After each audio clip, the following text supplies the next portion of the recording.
అందరికీ ప్రైజ్లాడండి. అనుదినము దేవుని వాగ్దానం.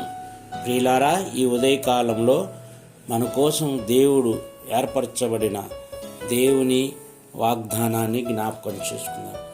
ఆయన సమస్త దుర్నీతి నుండి మనలను పవిత్రులుగా చేయను. 1 యోహాను 1:9. ఈరోజు మానవునిలో దుర్నీతితోనూ దుర్మార్గంలో మనుషుడు జీవిస్తున్నాడు. నీలో దుర్నీతి ఉన్నట్లయితే, దుర్మార్గతనం ఉన్నట్లయితే అవన్నీ తీసివేస్తానని ఆయన వాగ్దానం చేస్తున్నాడు. ప్రియులారా, ఆయన సమస్త దుర్నీతి నుండి మనల్ని పవిత్రులుగా చేయనంటున్నాడు.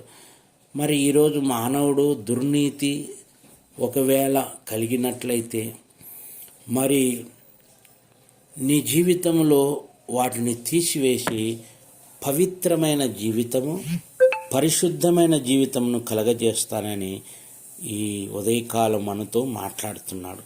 మరి నీ జీవితాన్ని ఆయనకు అప్పచెప్పుకున్నట్లయితే, ఏదైతే దుర్నీతి నీలో ఏలుబడి చేస్తుందో దాన్ని ఒప్పుకొని విడిచిపెడితే ఆయన కనికరం కలిగిన దేవుడు, మన దేవుడు. అతిక్రమములు దాచిపెట్టువాడు వర్ధిల్లడు, వాటిని విడిచిపెట్టి ఒప్పుకున్నవాడు కనికరము పొందునన్నాడు. దేవుడు కనికరించువాడు, దేవుడు పరిశుద్ధపరచువాడు, దేవుడు పవిత్రపరచువాడు. ఇప్పుడు అంటే నువ్వు ఒప్పుకున్నప్పుడు నీలో ఏదైతే దుర్నీతి ఉన్నదో దాన్ని తీసివేసుకొని ఆయన వైపు మరలినట్లయితే, ఆయన నీ వైపు మరలి సమస్త కల్మషమును తీసివేసి పవిత్రమైన జీవితం కలగజేయునుగాక. అటు జీవితం జీవిస్తూ రాకడ కోసం మనందరినీ సిద్ధపరచునుగాక. దేవుడు మిమ్మల్ని దీవించునుగాక. ప్రియులారా, వాగ్దానం గురించి ప్రార్థన చేస్తాం. ప్రేమ కలిగిన మా ప్రియపరలోకపు తండ్రి, నీ పరిశుద్ధ నామమును బట్టి స్తుతులు స్తోత్రాలు చెల్లిస్తున్నాం. ఆయన సమస్త దుర్నీతి నుండి మనను పవిత్రులుగా చేయనని వాగ్దానం చేసి, దేవా, మాలో ఉన్న అపవిత్రను తీసివేసి నాయన పవిత్రపరచండి, పరిశుద్ధపరచండి.